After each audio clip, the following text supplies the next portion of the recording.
On this Thanksgiving night, there are 350,000 men and women in the U.S. Armed Forces spending their holiday on foreign soil, far from friends and families. So on this day, when we as a nation give thanks for our blessings, we turn the primetime spotlight on our fighting men and women at home and abroad, all ready to risk their lives. Tonight, Elizabeth Vargas has an unprecedented insider's view of a remarkable one-day mission to photograph these Americans on guard. Hey, close animal chest, right?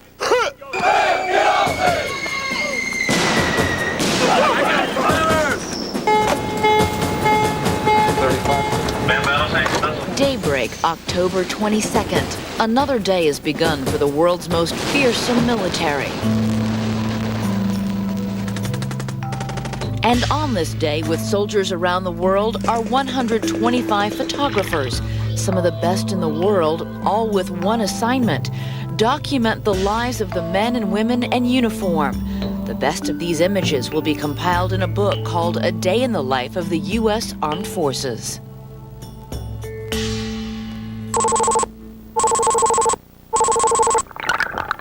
Renowned underwater photographer David Duboulet is here with students who are already the elite of the Army and Air Force. The dive sign is your target! But they've come here to Key West for even tougher training to become combat divers.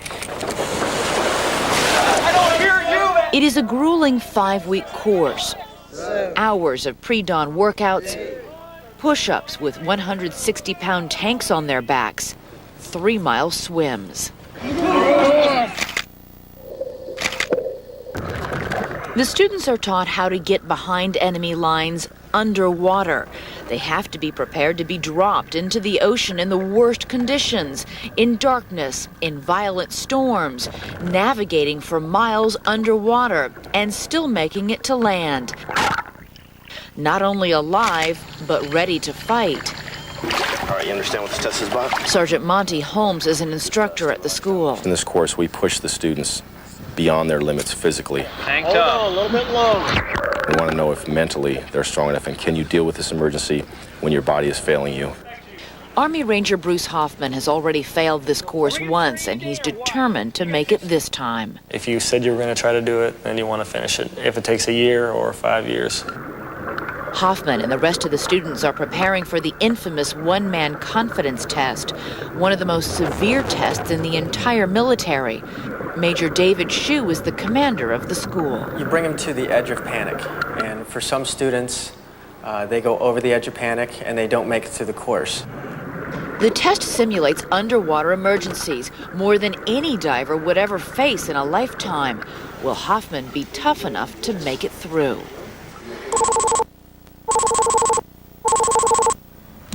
Military photographer Captain Charles Musey's favorite photo was one of the first ones he takes. I found a soldier who was enjoying his breakfast while the Afghan Kabul Military Training Center came to life. So that was his window on the world this morning. It is such a different world for these reservists and National Guardsmen. These so-called weekend warriors have now been called up to active duty and are serving full-time on the front lines, some of them with the Special Forces. It really fits what I call the definition of citizen soldiers that have left their families, they've left their employers, they've followed through on a commitment. Captain Charles Musey is shooting military police specialist Jessica Peterson. She spends her free time on a mission for which she has received no training.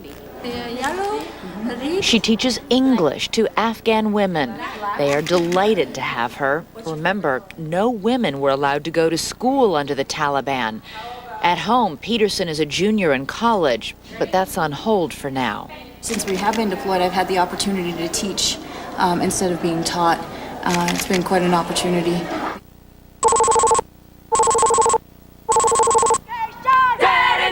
Marine recruit training is 13 weeks of hell that transforms high school kids into Marines. Award-winning photographer Lauren Greenfield. I photograph a lot of youth, and I'm photographing proms and graduation and the rituals of high school, and these kids are the same age. You forget that our military is a group of young kids, really. There may be debate about the war and whether that's right, but there's no question that these kids are giving it their all.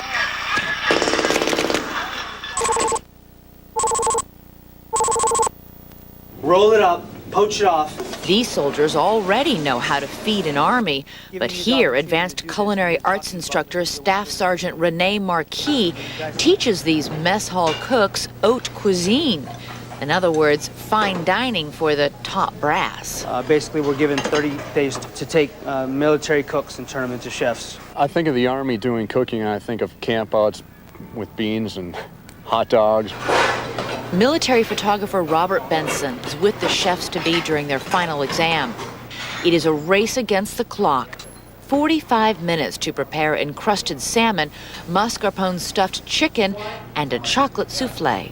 You know, it was almost like the Iron Chef on TV. Because they had 30 of these military chefs scrambling around, you know, chaotic. I'm not worried about that camera, I'm worried about my souffle. While the chefs finish their souffles, the judges start the grading. Make no mistake, these 5-star gourmet meals are for 4-star generals, not your typical grunt in the field. This is one of the best ones as far as looks go. It's very nice, it's very crisp, good flavors here. All right, 30. And what about those souffles? A little bit of sauce. It's a complete meal for a chocoholic.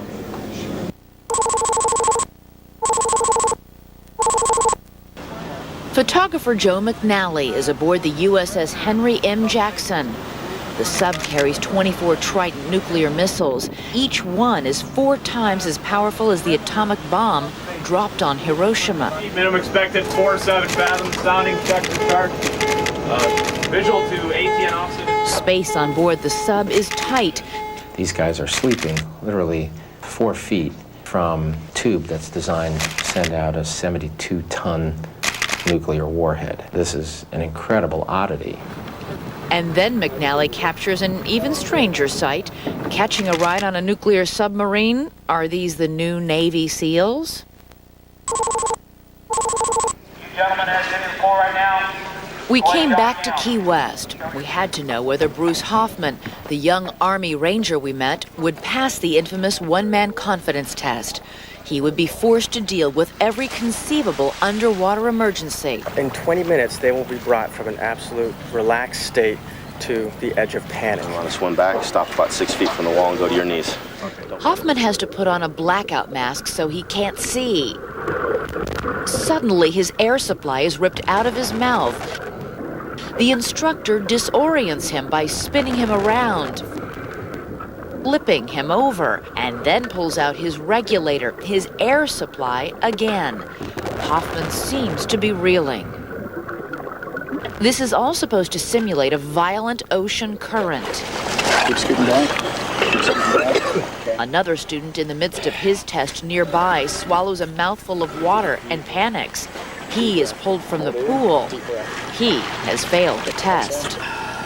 Hoffman is allowed only 1 breath at a time. The instructor repeatedly knocks away his regulator, knotting it behind his tank. After 15 minutes, Hoffman is hypoxic, almost completely out of oxygen. His brain begins to slow down. And if they don't panic and they keep passing this test and they're doing okay, they can actually go to the point of losing consciousness and blacking out? Yes, they may encounter what we call a shadow water blackout. But Hoffman stays conscious and calm. And at 18 minutes, the final challenge. The instructor so tangles Hoffman's regulator behind his back, Hoffman must remove his scuba tank to reach the regulator and finally get a gulp of air. I feel pretty confident. I feel like I did pretty good. Hoffman passed the test. He was a go. Right. No deficiencies noted. 2 weeks after we left Key West, Bruce Hoffman graduated as a Special Forces combat diver.